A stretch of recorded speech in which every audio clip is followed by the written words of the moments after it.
ದಕ್ಷಿಣ ಕಾಶಿ ನಂಜನಗೂಡಿನ ಶ್ರೀ ನಂಜುಂಡೇಶ್ವರ ಸ್ವಾಮಿ ದೇವಾಲಯದಲ್ಲಿ ಶ್ರೀ ಗಿರಿಜಾ ಕಲ್ಯಾಣ ಮಹೋತ್ಸವವು ಸಡಗರ ಸಂಭ್ರಮದಿಂದ ಜರುಗಿತು.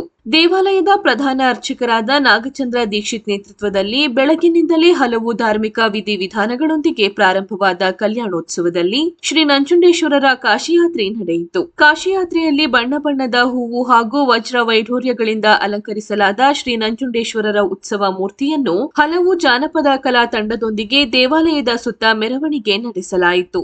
ನಂತರ ಅಲಂಕೃತ ಶ್ರೀ ಪಾರ್ವತಿ ಅಮ್ಮನವರ ಉತ್ಸವ ಮೂರ್ತಿಯನ್ನು ದೇವಾಲಯದಿಂದ ಹೊರತಂದು ಶ್ರೀಯವರ ಉತ್ಸವ ಮೂರ್ತಿ ಎದುರಿಗೆ ಇರಿಸಿ ಸಂಬಂಧ ಮಾಲೆ ಕಾರ್ಯಕ್ರಮ ನಡೆಸಲಾಯಿತು. ಸಂಬಂಧ ಮಾಲೆ ನಂತರ ಶಿವ ಪಾರ್ವತಿಯವರ ಉತ್ಸವ ಮೂರ್ತಿಯನ್ನು ದೇವಾಲಯದ ಕಲ್ಯಾಣ ಮಂಟಪದಲ್ಲಿರಿಸಿ ಶಾಸ್ತ್ರೋಕ್ತವಾಗಿ ಶುಭ ಮಕರ ಲಗ್ನದಲ್ಲಿ ಧಾರಾ ಮಹೋತ್ಸವ ನಡೆಸಲಾಯಿತು. ಗಿರಿಜಾ ಕಲ್ಯಾಣ ಮಹೋತ್ಸವಕ್ಕೆ ರಾಜ್ಯದ ನಾನಾ ಮೂಲೆಗಳಿಂದ ಸಾವಿರಾರು ಭಕ್ತರು ಪಾಲ್ಗೊಂಡು ಸೇವೆ ಸಲ್ಲಿಸಿದರು.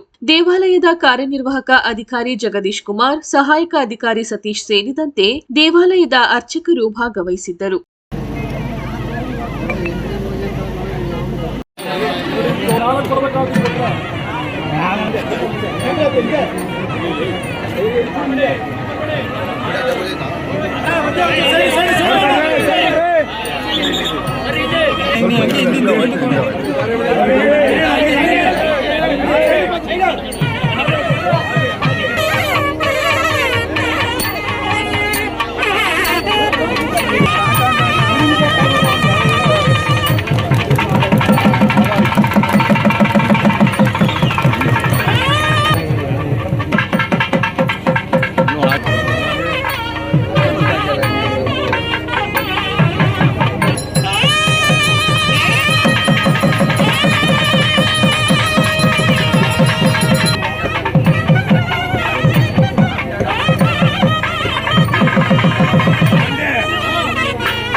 ಹಂಗೆ ಹಿಂದೆ ಹೋಗ್ತೀವಿ.